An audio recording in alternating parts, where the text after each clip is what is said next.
Hola hermanos, seguimos con nuestro estudio acerca de la persona del Señor Jesucristo. Hemos estado alternando estos videos que subimos al WhatsApp con las reflexiones que hemos tenido en nuestra reunión vía Zoom y hemos avanzado en conocer un poco más a la luz de la Escritura acerca de nuestro Señor Jesucristo. Y hemos estado revisando los yo sois, las expresiones que él dijo acerca de su deidad. Esta es una identificación clara acerca de que él es Dios. Y en esta oportunidad queremos revisar esto que se encuentra ahí en Juan capítulo 10, donde él dice: yo soy el buen pastor. Yo soy el buen pastor. Y le voy a dar lectura a unos versos que están allí, que se encuentran desde el versículo 11 en adelante. Dice: yo soy el buen pastor su vida da por las ovejas. Mas el asalariado y el que no es el pastor, de quien no son propias las ovejas, ve venir al lobo y deja las ovejas y huye. Y el lobo arrebata a las ovejas y las dispersa. Así que el asalariado huye porque es asalariado y no le importan las ovejas. Yo soy el buen pastor y conozco mis ovejas y las mías me conocen. Así como el Padre me conoce y yo conozco al Padre y pongo mi vida por las ovejas, también tengo otras ovejas que no son de este redil. Aquellas también debo traer y oirán mi voz, y habrá un rebaño y un pastor. Por eso me ama el Padre, porque yo pongo mi vida para volverla a tomar. Nadie me la quita, sino que yo de mí mismo la pongo. Tengo poder para ponerla y tengo poder para volverla a tomar. Este mandamiento recibí de mi Padre. Eso se encuentra allí en Juan capítulo 10, del 11 hasta el verso 18. Ya él ha venido hablando en el contexto inmediato acerca de este discurso como buen pastor, donde él dice que él tiene una oveja, pero en los versículos anteriores habla acerca de la puerta, de las ovejas, de la puerta del redil, de este acceso para entrar a la salvación, de este acceso para entrar a la vida eterna, de este acceso para entrar a la seguridad, a los beneficios que trae esta salvación. Sin embargo, él aquí está diciendo, a través de este yo soy, nuestro Señor Jesucristo está completando esta idea de revelación que ya hubo en el Antiguo Testamento, ¿cierto? Acerca de que Dios es el pastor de su pueblo. Y eso es claro en el Antiguo Testamento. Hay varios pasajes que indican eso. Y hay otros pasajes donde es muy claro. Por ejemplo, el Salmo 23, donde David, desde su perspectiva de pastor, al ver a sus ovejas allí en el rebaño, él, en esta perspectiva, dice: Jehová es mi pastor. Jehová es mi pastor. Por lo tanto, nada me ha de faltar, nada me falta. Y él da unas características ahí: que el Señor conforta su alma, que el Señor lo guía a pastos, que el Señor lo protege y tiene este cuidado de pastor sobre su vida y sobre también la vida de todos sus hijos, de todo su pueblo. También en Isaías 40 hay esta profecía de que el Señor los pastoreará. Pero también en este pasaje denuncia como también denunció en el Antiguo Testamento, a estos líderes, a estos príncipes, que eran los sacerdotes, que eran los dirigentes, que eran quienes estaban a cargo del pueblo, que aquí en el pasaje se le trata como asalariados, que no son las ovejas, pero están de una manera administrando las ovejas. Y estos, el Señor hace una denuncia a estos dirigentes que maltratan al pueblo, que maltratan a las ovejas, las tratan mal, las engañan, se aprovechan de ellos. En cambio, el pastor, el buen pastor, da su vida por las ovejas. Esta dedicación del pastor tiene que ver con este conocimiento. En el versículo 14 dice: yo soy el buen pastor y conozco mis ovejas y las mías me conocen. Esa palabra conocimiento tiene que ver con una relación empírica íntima, una relación. No tiene que ver con algo de que me contaron, de que me dijeron, algo así como vago, como que supe por ahí. No, tiene que ver con una relación estrecha, con una relación íntima. Y esta relación es recíproca. El buen pastor conoce a sus ovejas, conoce a todas y a cada una de sus ovejas, y las ovejas conocen a la perfección al buen pastor, conocen su manera de ser, conocen su carácter, reconocen su voz, conocen cuando él habla. Y eso es la dedicación que el buen pastor tiene. Este es el aliciente, la motivación que el pastor tiene en poner su vida por las ovejas. Y eso lo explica el pasaje 15, que dice: así como el Padre me conoce. Él está comparando este conocimiento y yo conozco al Padre. Esta relación que tenemos junto con el Padre es la misma relación que yo tengo con mis ovejas, esta relación de intimidad.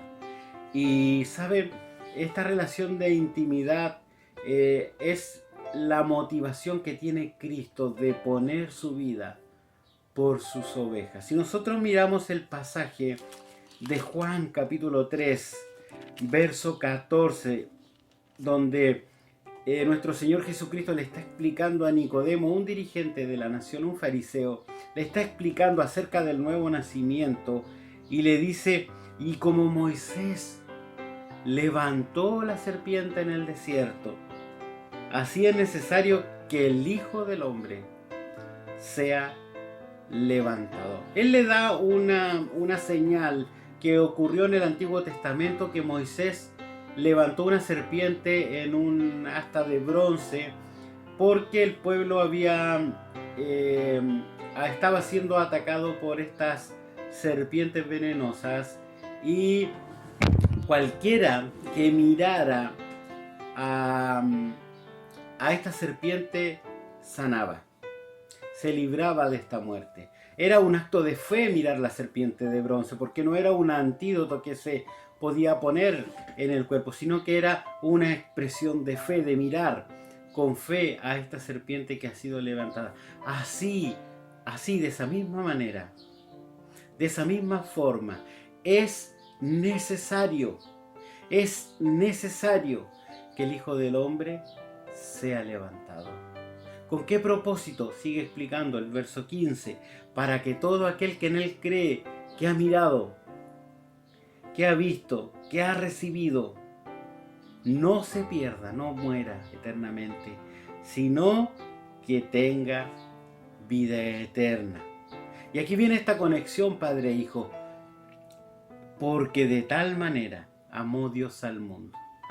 Mi Padre me ama, dice el Señor Jesucristo allí en Juan capítulo 10. Mi Padre me ama porque pongo mi vida por las ovejas. El Padre ama al mundo, que ha dado a su Hijo, que ha estado dispuesto a poner su vida por las ovejas. Y este amor es para que todo aquel que en él cree no se pierda, mas tenga vida eterna. Entonces en Juan capítulo 10, esta relación que el Señor Jesucristo como el buen pastor tiene con sus ovejas, con su pueblo, con los creyentes en él, es la misma relación que tiene el Padre con el Hijo y que tienen ellos dos con las ovejas. Pero el Señor también les dice que tiene otras ovejas que no son de este redil. Ahora un redil es un conjunto de ovejas, ¿cierto? Es el lugar específico donde están reunidas las ovejas. Y hay ovejas que no son de ese redil. ¿A qué se refieren estas ovejas que no están en este redil? Bueno, se refiere a los gentiles que no han sido parte, que han estado fuera de las promesas, de Israel, fuera de estas promesas que tuvo el pueblo de Israel, de esta cercanía que tuvo el pueblo de Israel. Bueno, ellos han estado fuera, pero el Señor dice, las debo traer.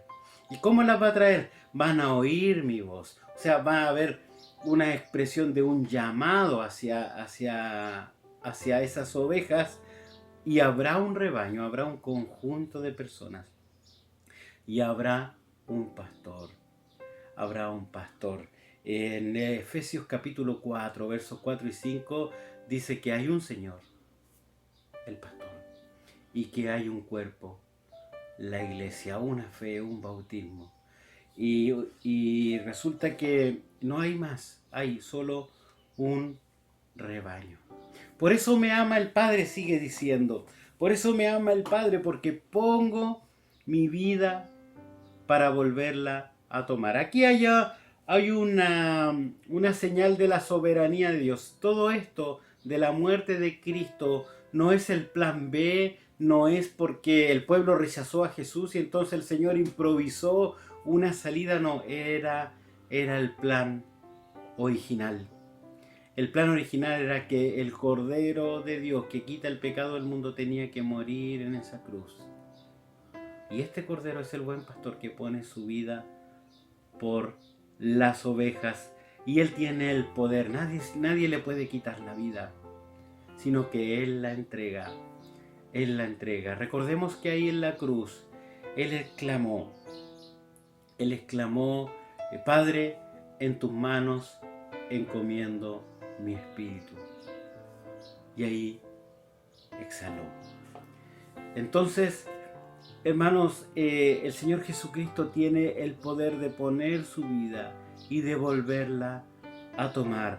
¿Por qué? Porque Juan dice en el capítulo 1, en Él estaba la vida, y la vida era la luz de los hombres. En Él estaba la vida, es el dador de la vida. Él mostró en los evangelios que tiene el poder de resucitar a otras personas. Resucitó a Lázaro, a la hija al hijo de la viuda, y a una niña también, y resucitó a sí mismo por el poder del Espíritu Santo que Dios le concedió. Entonces este mandamiento recibí de mi Padre, que Él tenía que morir en esa cruz, como el buen pastor, poner su vida por las ovejas. Ahora, las ovejas del pastor, de este buen pastor, ¿qué es lo que hacen? ¿Qué es lo que hacen según el texto? Bueno, las ovejas del pastor, dice en el verso 27 de Juan capítulo 10, dice, mis ovejas oyen mi voz, y yo las conozco y me siguen. ¿Qué hacen las ovejas del pastor? Oyen la voz del pastor, la reconocen, saben cuando el pastor está hablando, oyen sus consejos, oyen su advertencia, oyen sus palabras de consuelo, oyen las palabras de ánimo y de fortaleza que el buen pastor hace a las ovejas.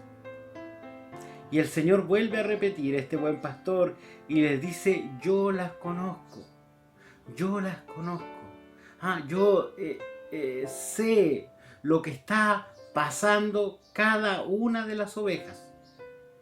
¿Sabe? Esto es maravilloso porque nuestro pastor conoce a cabalidad todo lo que estamos sufriendo, todas las tribulaciones que tenemos, todas las cosas que nos cuestan, todas las cosas que nos afanan, todas las cosas por las cuales gozamos también. El Señor las conoce, el Señor las sabe. Y el Señor las ha dejado allí en su palabra para que nosotros las podamos identificar, para que nosotros las podamos reconocer como la voz del pastor, para que nosotros la podamos atesorar, obedecer, estar atento a lo que la voz del pastor dice a través de su palabra.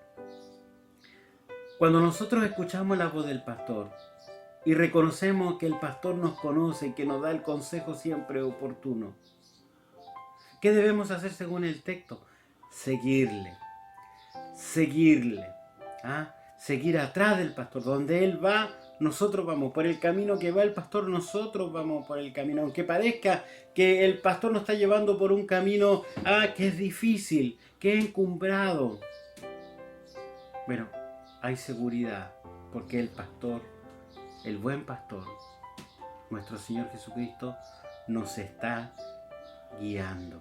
Esta palabra seguir tiene que ver con un discípulo, con alguien que hace lo que su maestro hace, con alguien que aprende de su maestro de manera cercana, de manera empírica, de manera copiando, de manera ejemplar, ¿cierto? Viendo el ejemplo de su maestro. Las ovejas le siguen al buen pastor, por donde va el buen pastor. Aparte del cuidado natural del pastor, que es el cuidado que menciona, por ejemplo, el Salmo 23, que dice que la lleva a buenos pastos, a fuentes de aguas, que aunque pase por valle de sombra y de muerte, ahí el pastor, esos cuidados naturales, cotidianos de las ovejas, el pastor avanza más allá en el texto, este buen pastor, en lo que está diciendo, y hace una promesa maravillosa, una promesa, y les dice: y yo les doy vida eterna y no perecerán jamás. Como ovejas del buen pastor, nosotros tenemos el regalo de la vida eterna, y eso es motivo de gozo, alegría, porque ya la muerte no nos toca. Nuestro cuerpo puede morir, llegar a la tumba, pero tenemos la promesa del Señor, que los que duermen en Cristo resucitarán primero, como dice 1 Tesalonicenses capítulo 4. Yo les doy vida eterna y no perecerán jamás, ni nadie las arrebatará de mi mano. Es decir, estamos en las manos del buen pastor. Estamos en las manos del buen pastor. Manos preciosas, manos cariñosas, manos bondadosas, manos que llevaron la pesada cruz, como dice el himno, manos que fueron traspasadas por mi pecado, por su pecado. Pero en esas manos estamos seguros y firmes. Nadie la puede arrebatar. Nadie la puede arrebatar. Nadie me puede arrebatar de las manos del Señor, como lo expresa Pablo en el capítulo 8 de Romanos. ¿Quién me separará del amor de Cristo? ¿Quién? No hay nada, y en la lista que menciona ahí no hay nada, absolutamente nada, que nos pueda separar del amor de Cristo, que es del amor de Dios, que es en Cristo Jesús. Nada, absolutamente nada. Estamos seguros en el Señor. Nadie las puede arrebatar. Nadie me puede arrebatar. Estoy seguro en Cristo. Seguro que nadie me puede tocar. Seguro que tengo vida eterna. Seguro que estoy cubierto con las cosas cotidianas, con las cosas que necesito. El Señor allí me provee fielmente. Puedo tener lapso en que paso tribulaciones momentáneas, pero el Señor no me deja solo, tal como lo prometió allí en Juan capítulo 16, verso 33. En el mundo tendréis aflicción, pero mantener la confianza. Manténganse creyendo, manténganse mirando a mí, dice el buen pastor, porque yo he vencido al mundo. Hermanos, tenemos un buen pastor que da su vida por las ovejas, que nos habla cariñosamente a través de su palabra y espera que nosotros le sigamos con fe, con valentía. En este día, que podamos ser seguidores del buen pastor, adoradores de lo que el buen pastor ha hecho por nosotros. Dios te bendiga.